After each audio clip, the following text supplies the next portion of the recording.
सो hey guys यार, welcome back to another video. My name is Vijay. आ चुके हैं फिर से एक नई मिस्ट्री के साथ, जहां मैं लेके आपके लिए कई सवाल रिलेटेड फॉग यानी कि कोहरे से रिलेटेड काफ़ी सवाल हैं जो आप सबके होंगे।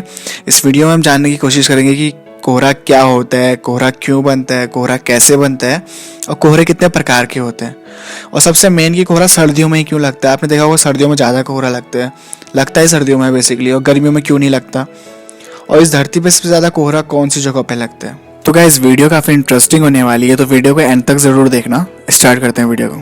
सो पहले ही जान लेते हैं कि कोहरा हम कहते किसे हैं। तो कोहरा हम अपने आसपास सर्दियों के मौसम में धुएं टाइप दिखने वाले गुबार को कहते हैं, जो हमारी विजिबिलिटी ब्लॉक कर देते हैं और टेम्परेचर को भी काफ़ी लो कर देते हैं। ये शाम को सूर्यास्त के बाद बनना स्टार्ट होता है और मॉर्निंग में सूरज के निकलने तक हमारे वातावरण में रहता है। तो इससे आप समझ गए होंगे कि हम कोहरा कहते किसे हैं।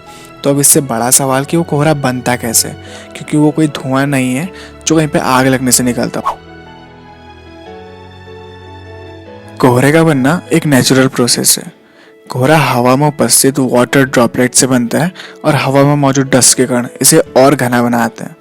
जब हवा ज़मीन से ऊपर की तरफ उठती है तो ऊपर टेम्परेचर ठंडा होने की वजह से ये हवाएं पानी की छोटी छोटी बूंदें बनाती हैं। बेसिकली हवा में वाटर मिनी ड्रॉपलेट्स तो पहले से होती हैं, पर जब टेम्परेचर नॉर्मल हो तो ये इनविजिबल रहती हैं, पर जब टेम्परेचर काफ़ी कम हो तो ये ड्रॉपलेट्स विजिबल फॉर्म में आ जाती हैं, जिसे हम कोहरा कहते हैं। यहाँ पर मैं आपको एक और मिस्टीरियस फैक्ट बताना चाहूँगा कि फॉग बादल ही होता है। लिटरली फॉग बादल ही होता है जो ज़मीन के सामने कम डेंसिटी में होता है, इसलिए हम इसे काफ़ी लाइटली लेते हैं।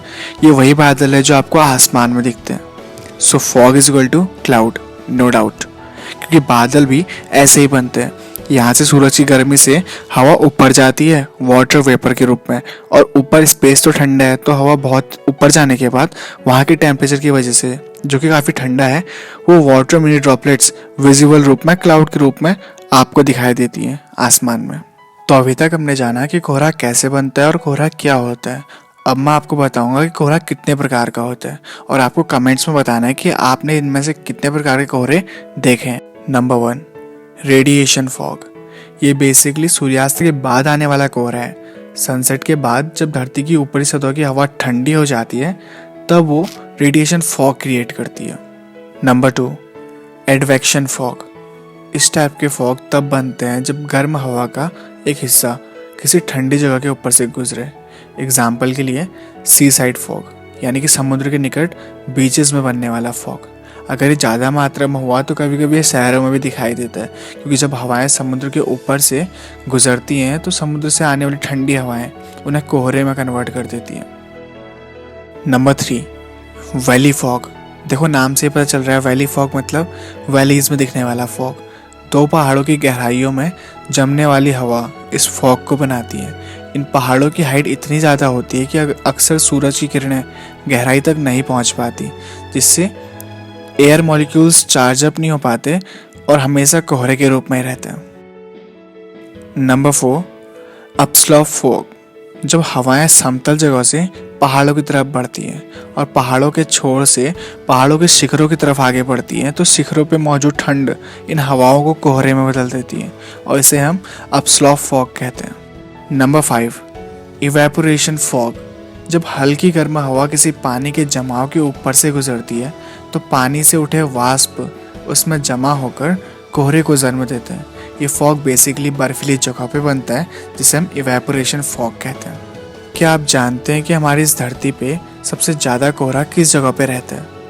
चलिए मैं आपको बताता हूँ। वो जगह है कनाडा के न्यू फाउंडलैंड द्वीप के पास ग्रैंड वैक्स, क्योंकि एक द्वीप है जो चारों तरफ से अटलांटिक महासागर से घिरा हुआ है। अटलांटिक महासागर से आने वाली ठंडी हवा इस द्वीप में मौजूद हवा को गर्म होने ही नहीं देती, जिससे वह हवा विजिबल रूप में हमेशा कोहरे के रूप में वहाँ रहती है। यहाँ पे कोहरा साल के 365 दिन रहता है। जैसा कि मैंने आपको बताया कि कोहरा हवा में उपस्थित वाटर मिनी मॉलिक्यूल्स के ठंडे होने पे विजिबल रूप में आता है, तो गर्मियों में ये टेम्परेचर पॉसिबल नहीं हो पाता कि वो इन वाटर मॉलिक्यूल्स को जमा सके। बेसिकली इंडिया में तो ये चीज़ पॉसिबल नहीं है, पर नॉर्वे और हिमालय जैसी जगहों पे ये आपको हमेशा दिखाई दे सकता है। आपने देखा होगा कि सर्दियों में भी सूरज के आने पर कोहरा कैसे गायब हो जाता है। आप ऐसे समझिए कि गर्म हवा is equal to invisible fog, ठंडी हवा is equal to visible fog. आपका एक और डाउट मैं क्लियर कर दूं कि आप में से बहुतों को लगता होगा या बहुतों ने देखा होगा कि गर्मियों में कभी कभी फॉग की ही तरह धुएं का गुब्बार आपके आसपास के वातावरण में फैल जाता है, पर वो कोहरा नहीं होता, वो स्मोग होता है जो पॉल्यूशन से और जंगलों में आग की वजह से वातावरण में फैल जाता है। आई होप कि आपका ये डाउट क्लियर हो गया होगा। कोहरे की ही वजह से कई लोगों को रोड एक्सीडेंट्स में अपनी जान भी गंवानी पड़ती है और रेगिस्तान जैसी जगहों के लिए ये एक वरदान से कम नहीं है। वहाँ के पशु पक्षी, पेड़ पौधे और इंसान भी कोहरे से ही पानी कंज्यूम करते हैं। उन्होंने फॉग कैचर नाम की एक तकनीक डेवलप की है जो फॉग को पानी में तोड़ती है, जिसके बाद वहाँ के लोग पानी पी पाते हैं। आई होप कि वीडियो आपके लिए काफ़ी हेल्पफुल रही होगी और आपके काफ़ी डाउट्स को क्लियर किया होगा। सो वीडियो को यहीं ख़त्म करते हैं और अगर आज के बाद आपसे कोई पूछेगा कि फॉग कैसे बनता है, क्या होता है, तो आप ज़रूर से बता पाओगे, नहीं तो आप हमारी वीडियो भी शेयर कर सकते हो। अगर आप यहाँ तक देख रहे हो तो please don't forget to like, share, comment and subscribe our channel and press the bell icon for never miss any update. Thank you guys, thanks for watching.